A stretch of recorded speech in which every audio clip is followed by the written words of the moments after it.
Impact Family, impacting the world through healthy family. Shalom saudara-saudara, selamat berjumpa dalam Impact Family. Saya harap saudara semua dalam keadaan baik, sejahtera, bahagia, dan saudara bisa menikmati firman Tuhan. Namun, jikalau di antara saudara ada juga yang sedang menderita, ketahuilah bahwa Rasul Paulus juga sedang menderita dan dia mengatakan dalam penderitaan itu dia dapat menghibur, memberi keselamatan pada orang.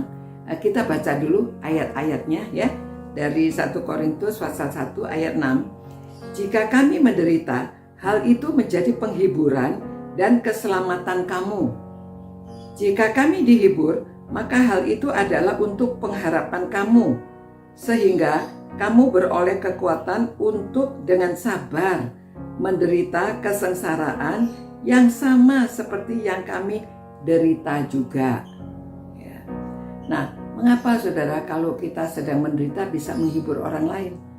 Mengapa penghiburan itu juga dapat ditularkan malah membuat orang untuk dengan sabar menderita? Nah, di sini karena dia bisa memberi kesaksian.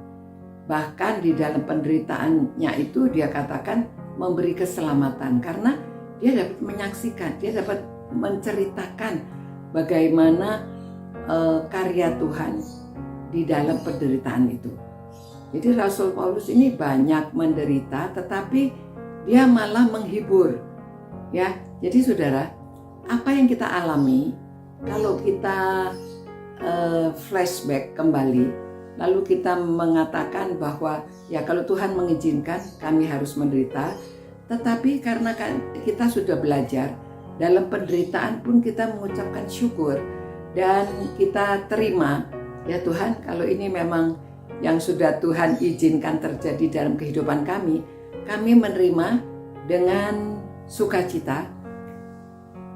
Penderitaan itu kalau kita terima dengan sukacita, ya kita bisa menjadi sukacita dan menerima dengan rela hati. Hati kita menjadi tenang. Mengingat bahwa Tuhan Yesus juga menderita karena penderitaan itu dia memberi keselamatan bagi saudara dan saya.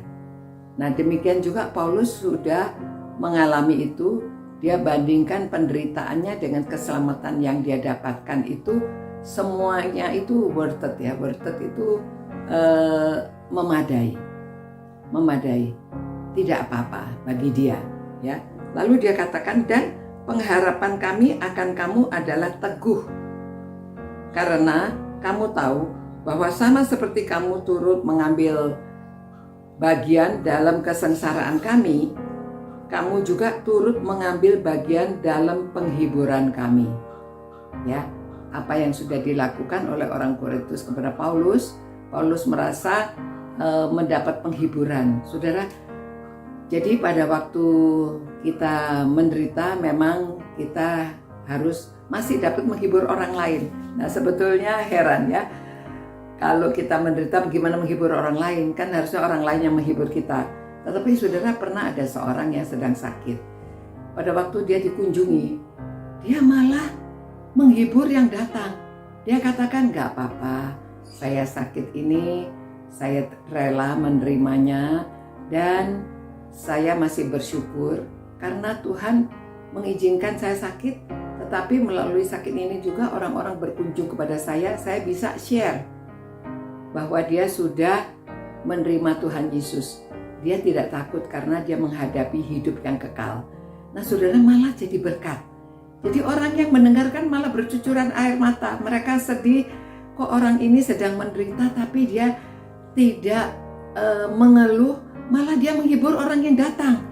Wah saudara, itu suatu luar biasa. Nah harusnya pada waktu kita bersukacita itu sebabnya bersyukurlah ya. Jadi pada waktu kita menderita kita bisa bersyukur, apalagi waktu sukacita jangan lupa. Jadikan kesaksian, jadikan berkat bagi orang lain. Pada waktu kita diberkati, kita memberkati orang lain. Pada waktu kita dalam kesulitan, orang menghibur kita, tapi sebaliknya kita juga dapat menghibur orang lain. Bahkan menunjukkan jalan keselamatan. Nah saudara-saudara, Ini luar biasa yang kita renungkan ini dari nasihat Paulus, padahal dia sedang menderita itu. Dia sedang dalam penjara. Gak enak sekali orang dalam penjara ya. Tetapi dia malah menghibur dan menulis surat untuk orang-orang ini. Itu sebabnya dia katakan dalam penderitaan dia memberi keselamatan malah kepada orang lain. Karena dia bisa menulis surat, dia bisa memberitahu, menguatkan ya. Jadi dia katakan suruh sabar dan supaya teguh. Nah, 2 kata kunci itu ya. Dia bilang supaya kita belajar sabar dan kita belajar teguh di dalam Tuhan. Terima kasih Tuhan atas firman-Mu yang kami pelajari hari ini, yang kami renungkan. Biarlah bersama-sama dengan semua orang yang merenungkan firman-Mu ini, kami dapat memiliki kesabaran, keteguhan, dan kami mengerti apa yang kami alami adalah untuk dibagikan kepada orang lain, supaya orang lain juga mendapat berkat. Berkati semua orang ini Tuhan yang merenungkan firman-Mu, agar kami tahu bagaimana kami menghidupi hidup di dalam Kristus yang sudah menderita juga bagi kami, yang sudah memberikan keselamatan bagi kami. Terima kasih Tuhan. Haleluya. Amin. Nah, saudara, kita terus cinta Tuhan, cinta firman-Nya ya. Supaya kita dalam hidup kita ini juga bisa mengasihi sesama. Jangan lupa lakukan segala sesuatu dengan ingat semuanya itu untuk Tuhan, untuk kemuliaan Tuhan ya. Sehingga saudara dan saya melakukan dengan rela, dengan sukacita. Sampai berjumpa. Ciao.